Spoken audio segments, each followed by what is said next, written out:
নমস্কার, সবাই কেমন আছেন? রীতা লাইফস্টাইলে সবাইকে স্বাগত জানাই আবার একটা নতুন ভিডিওতে।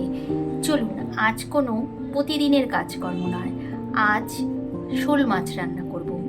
শীতের সময় তো আমরা শোল মাছ সবাই কম বেশি খাই, আর শোল মাছ, জ্যান্ত শোল মাছ খেলে গায়ে রক্ত হয় বলে। কালকের বাজার থেকে বর শোল মাছ নিয়ে এসছে, মানে রবিবার দিন নিয়ে এসছিল। সেটাই আজকে রান্না করব।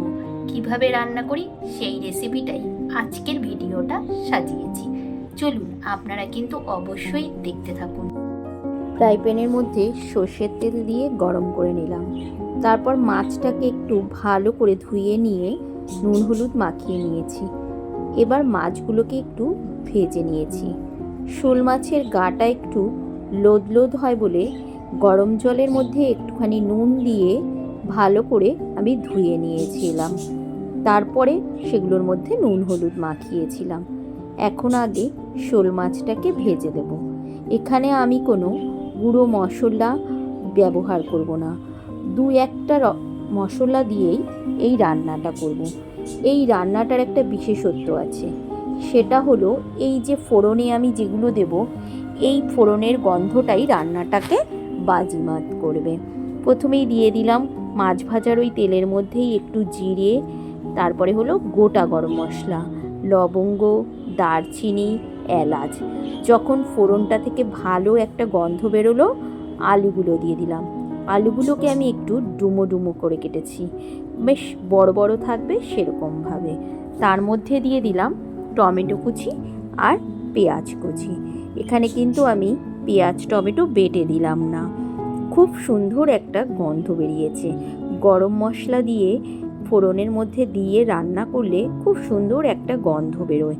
যখন পেঁয়াজটা টমেটোটা ভাজা হয়ে আসলো, তার মধ্যে দিয়ে দিলাম লঙ্কা আর আদা বাটা। ব্যাস, এইটুকু উপকরণেই আমার রান্না কমপ্লিট। ভালো করে কষিয়ে নিয়ে যেই বাটিটার মধ্যে আমি মশলা করে রেখেছিলাম, সেই মশলার বাটিটাতেই অল্প একটু জল দিয়ে ভালো করে কষিয়ে নিলাম। আর সাথে দিয়ে দিলাম একটা কাঁচা লঙ্কা।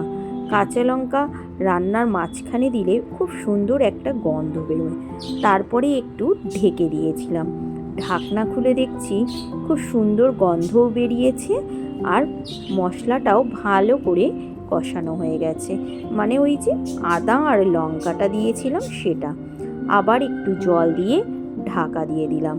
তারপর 2 মিনিট পর খুলে দেখছি খুব সুন্দর করে ফুটে উঠেছে। এবার দেখব আলুগুলো সেদ্ধ হয়েছে কিনা, কারণ বড় করে আলু দিয়েছি, তাই দেখলাম আলুটা খুব সুন্দর করে সেদ্ধ হয়ে গেছে। এবার মাছগুলো দিয়ে দেব। মাছগুলো দিয়ে 2 মিনিট ফুটিয়ে নিলেই হয়ে যাবে আজকে আমার শোল মাছের কোনো মশলা ছাড়া রান্না। দেখতেই পেলেন আপনারা, আমি কোনো মশলা ব্যবহার করলাম না। ব্যাস হয়ে গেল। উপর থেকে একটুখানি ধনে পাতা দিয়ে দেব, দিয়ে 2 মিনিট ঢাকা দিয়ে রেখে দেব। তারপরেই খেয়ে নেব। ব্যাস হয়ে গেল আজকে আমার শোলের কালিয়া।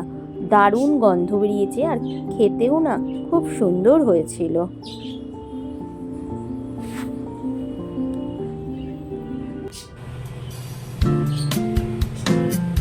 চলুন এবার খাওয়া যাক। এই দেখুন কি নিয়ে নিয়েছি, ভাত নিয়েছি, টমেটো নিয়েছি, গাজর নিয়েছি, আর 2 পিস মাছ নিয়েছি।